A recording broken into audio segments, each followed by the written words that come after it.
أعوذ بالله من الشيطان الرجيم بسم الله الرحمن الرحيم الحمد لله رب العالمين والصلاة والسلام أيها النبي صلى الله عليه وسلم. Peace and blessings. This is your brother Hamza Abdullah checking in with the Abdullah Bros and the Transition Remix.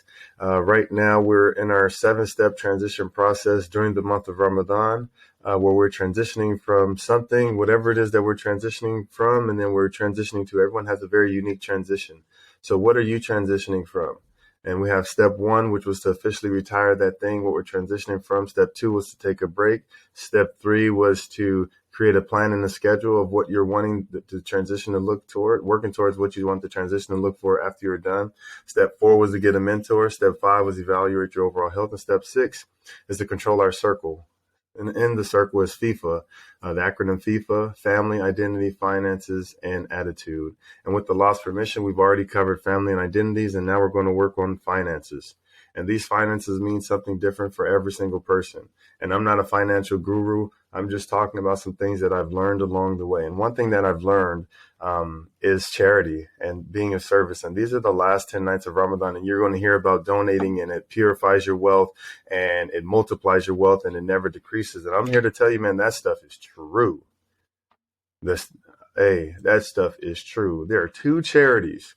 When I was in the NFL, there are 2 charities that came back more than any other charity.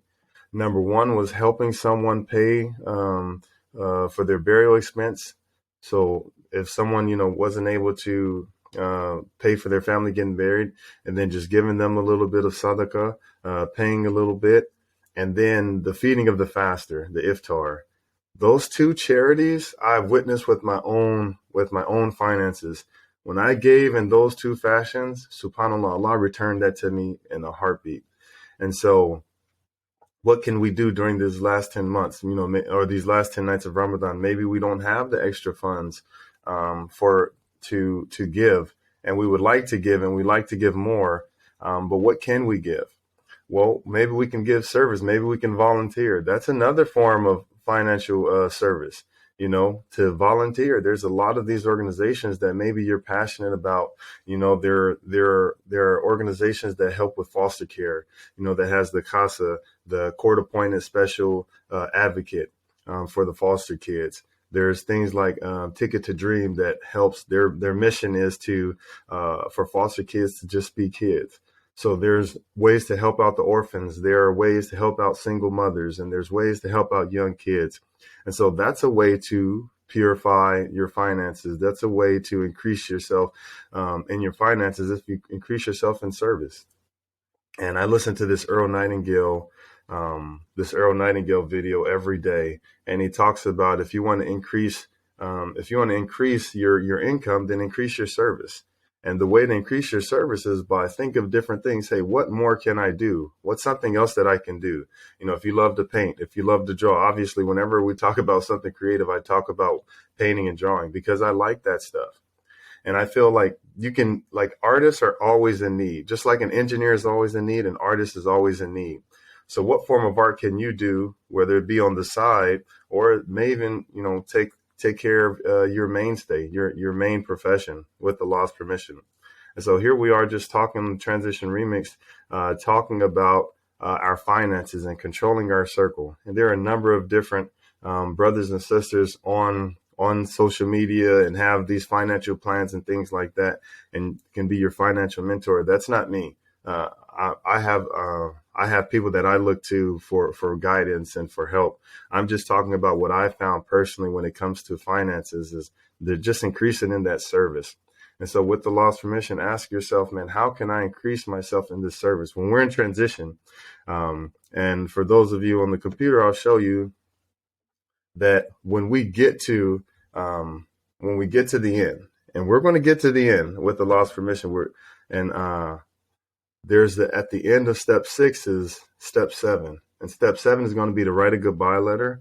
Then after step 7 is going to be, you're going up the service mountain, because service is everything. Service is worship. And Allah says that he created men and jinn to do what? To worship him. Well, service is the ultimate form of worship. And so when it comes to our finances, if we can increase our services, then we're going to increase our income.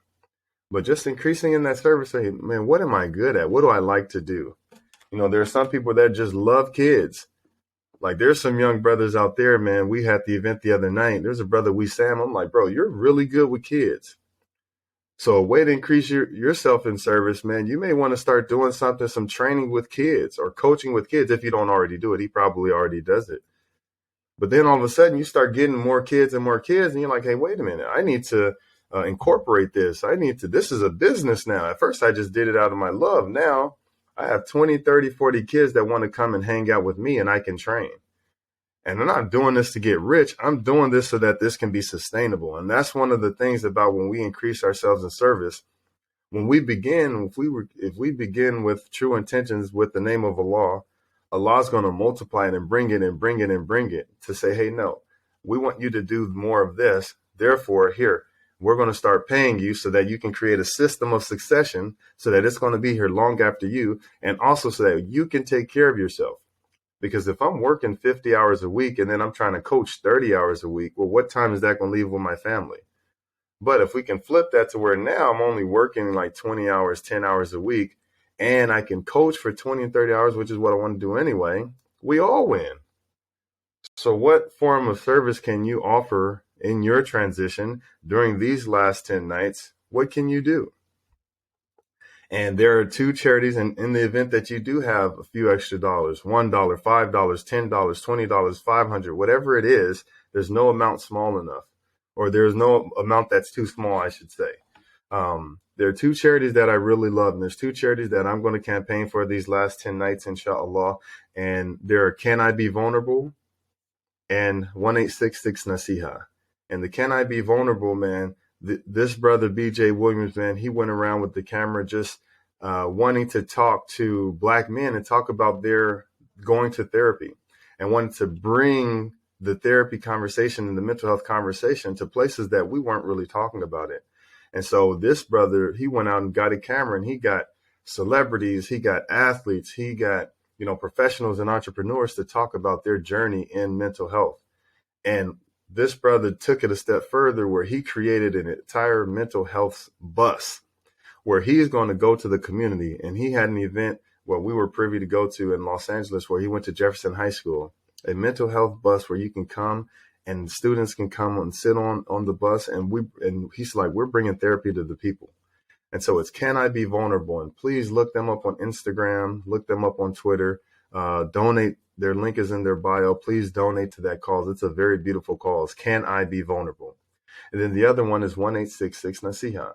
Now, I was fortunate enough to speak at their keynote gala. I think it was back in the year 2018. And it was a wonderful event. And they just talked about how the need for a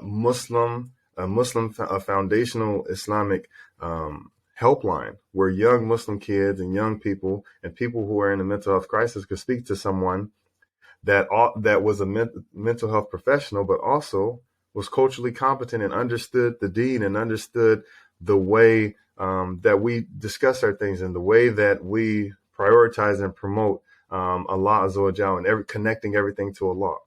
So now they had these young teenagers texting and calling them at these different hours and being able to help them and be of service. So in the dark of night, when no one's around and this young sister or this young brother is thinking about harming themselves or thinking that, hey, man, what is life? They're able to reach out and contact this beautiful group, 1866 Nasiha. So please, if you can donate, if you can volunteer, if you're in Canada at their location, please do that. But 1866 Nasiha, they're offering a great service. Can I Be Vulnerable? They're offering a great service. And what charities do you love? What charities are near and dear to you? Please share them with us. This is the last 10 nights of Ramadan. I ask that Allah accept all of our worship. I ask Allah to accept all of our fast. And I ask Allah to accept all of our intentions. So even if we don't do them, let us intend to donate. Let us intend to be of service. Let us intend to be better than when we started this month with Allah's permission. We're getting close to the end of the Ramadan. We're getting close to the end of the Ramadan transition. And I just want to say thank you very much for being with me. This is your brother Hamza Abdullah. Again, please keep us in your du'as. Assalamu alaikum wa rahmatullahi wa barakatuh.